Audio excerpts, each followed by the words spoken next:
What's going on, guys, and a massive welcome. What's going on, guys, and a massive welcome. Why did I do that so late? What's going on, guys, and welcome back to the Double Double NBA show. Why do I sound like I'm being interrogated by terrorists? Like, holy. What's going on, guys? It's Jack here from the Double Double NBA show Australia.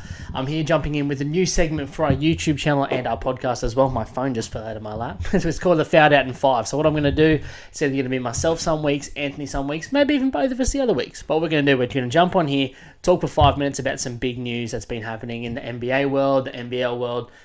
If it has something to do with the basketball, we're going to chat about it for 5. Don't know why I waved. Without further ado, I think it's time to get started. So 5 minutes on the clock now. Let's go. So first thing I want to bring up, if I can actually get my list together organised. Now, a bit disappointing, but USA just got the win over Australia. Australia started out great, so we're going into our semi-final. USA obviously go into that gold medal match. We're going into the bronze, either out of Slovenia and France.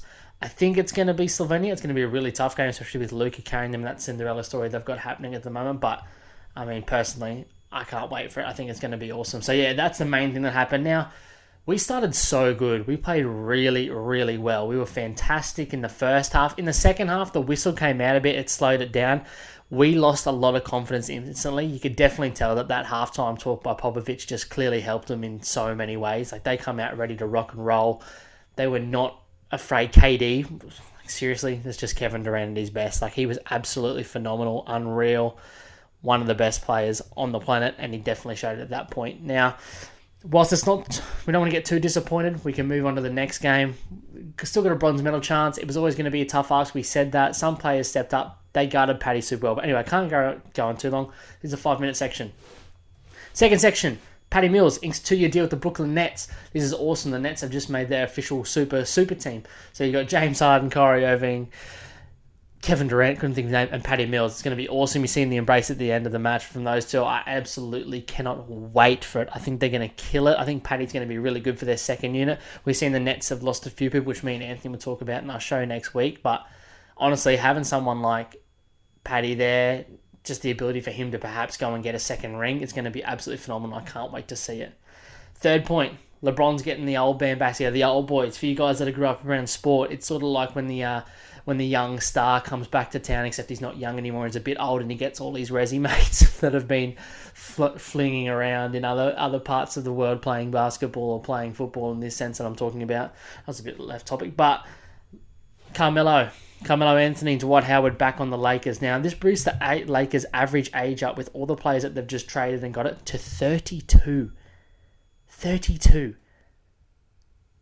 Wow. That's a very old basketball team. Now, LeBron come out with a tweet today saying, I'll post a tweet next to me here somewhere. It's pretty much saying, don't doubt my team, don't doubt my players. We know what we're doing, which, to be fair, they absolutely do. Like, we've seen what Carmelo could do. We already know what LeBron can do. They got AD. It's definitely a good team. The Lakers are really going for it. They want that. They want to make the most of having LeBron in this window, which it makes perfect sense. I mean, why wouldn't you?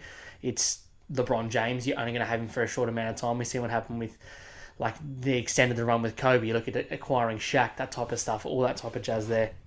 I think it's fantastic. Now, back onto a topic of another Australian, Jock Landale. We talked about this so much on the podcast on Monday or Tuesday. I can't remember. I think it was Tuesday. Tuesday we recorded. Yeah, so Jock Landale, he has just signed a deal with the San Antonio Spurs, which you see him playing under the bloke that he just coached against him, Greg Popovich. So glad for Jock to be in the NBA. He played absolutely not phenomenal today. He had a really good game. I wouldn't say by any standard, but in saying that, no one for Australia really had a phenomenal game.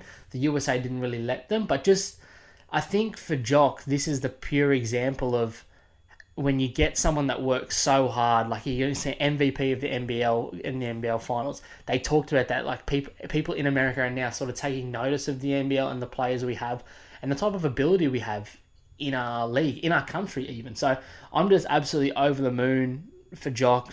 Going to see another NBA player in the league. Josh Giddey today. We posted the story on Instagram. Make sure you go follow our Instagram, Double NBA Oz. We got his jersey number 3 for the Oklahoma City Thunder. You love to see another Aussie in the league. And my final point here, which I probably won't get to talk about too long on it, the Bulls made some really good moves so far. So they've got Lonzo Ball, Caruso, and DeMar potentially. The reason I've got DeMar potentially, it's basically signed, but there has been no official confirmation yet. That's a scary trio when you think about it in regards to Zach LaVine. Now, I think everyone needs to settle down on a whole, I can't believe the Lakers traded Caruso. It's Caruso. Like, he's average at best, and that's gonna piss a lot of people off. And if it does, I don't really care, to be honest. Like, he's an average player at best. Lonzo Ball with Zach LaVine, that could be something really, really, really interesting and something I'm looking forward at following. I think Zach LaVine, we said it so much last year, he just needed the help with the Bulls. He has no help. Literally, he has no help. It's the Zach LaVine show. Lonzo, I've crapped on him in the past. I think he could be a really, really, really good player. Get the right piece around him. The Bulls now have this young core. Like, they've got players like Wendell Carter Jr., all that type of stuff. They could really make something special with this. I think it's really important that they get this run going. So, to get a player like Lonzo, yeah, he's off the ball. He's going to organise it so much better. Other than that, I'm done. That's my timer. That's 5. So, fouled out in 5. 5 quick minutes by me. Jumping on the mic, chatting to everyone. Other than that, we will see you guys next week on the podcast or whenever the next episode comes out on our YouTube channel. Make sure you guys go and subscribe to that YouTube channel also. We're doing plenty of giveaways. We're going to get heaps of that going. We're going to up the subscriber count. Every 100 subscribers, we're going to be doing even more giveaways. So make sure you get over there, subscribe, share it with your mum, your family, your dog, your sister's goldfish. I don't care. Other than that, guys, it's been Jack. Thanks heaps. Chat to you later.